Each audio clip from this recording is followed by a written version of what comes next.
370 కోట్లే కాకుండా వేరే డిపార్ట్మెంట్స్ ద్వారా కూడా దాదాపు 35 కోట్ల రూపాయలు ఈ సాక్షి పేపర్ కి ఇవ్వటం జరిగింది అధ్యక్ష. ఇది వివిధ కలెక్టర్లు వాళ్ళందరూ కూడా 32 కోట్ల 75 లక్షలు, అంటే మొత్తం దాదాపు 400 కోట్ల రూపాయలు ఈ ఒక్క పత్రికే ఇచ్చారు అధ్యక్ష.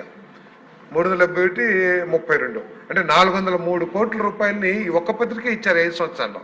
అన్ని పత్రికలకు కలిపి దీంతో పాటు సమానంగా సర్క్యులేషన్ ఉన్నాయి, దీనికంటే ఎక్కువ సర్క్యులేషన్స్ ఉన్నాయి, నేషనల్ మీడియా ఉంది, అందరికి కల్పించింది మాత్రం 488 కోట్లు మాత్రం. కాబట్టి పక్షపాత ధోరణి చాలా స్పష్టంగా అర్థమవుతుంది అధ్యక్ష.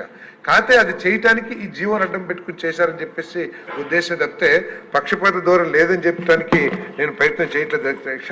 తప్పకోకుండా ఏదైతే చేశారో అంటే కొన్ని నేను డిపార్ట్మెంట్లో కూడా ఎంక్వైరీ చేస్తే ఏంటంటే కొన్ని పత్రికలు పేమెంట్లు రావట్లేదని చెప్పేసి వాళ్ళు అడ్వర్టైజ్మెంట్స్ తీసుకుంటాం కూడా మానేశారని చెప్పేసి కూడా నాకు సమాచారం ఉంది అధ్యక్ష. ప్రత్యేకంగా ఈనాడు ఏదైతే ఉందో వాళ్ళకి చాలా పేమెంట్లు చాలా డ్యూస్ ఉన్నాయి, ఆ డీటెయిల్స్ కూడా ఇచ్చాము. ఆ పేమెంట్స్ రాకపోవటం మూలంగా వాళ్ళు అసలు ఈ అడ్వర్టైజ్మెంట్స్ తీసుకుంటాం కూడా ఆపేశారని చెప్పారు అధ్యక్ష.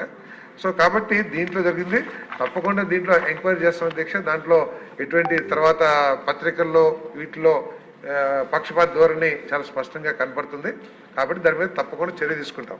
ఏదైతే ఈ జీవో ఏదైతే అన్నిటికీ ఇవ్వాలని చెప్పేసి ఏది సెక్రటేరియట్స్ అన్నిటికీ ఇవ్వాలని ఏదైతే ఉందో అవన్నీ కూడా ఈ డిపార్ట్మెంట్కి సంబంధం లేదు అధ్యక్ష.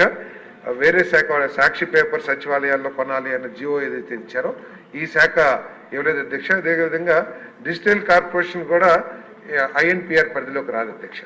కాబట్టి ఈ మొత్తం మీద ఏదైతే మీరు హౌస్ కమిటీ అంటున్నారో తర్వాత తప్పకుండా ప్రభుత్వం మీతో సంప్రదించి వేయటానికి మేము వెనకాల ఆడాల్సిన అవసరం మాకు లేదు అధ్యక్ష.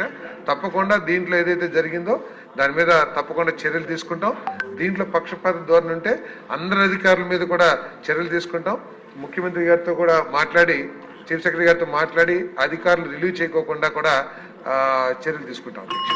క్వశ్చన్ నెంబర్ 311 ఆరోగ్య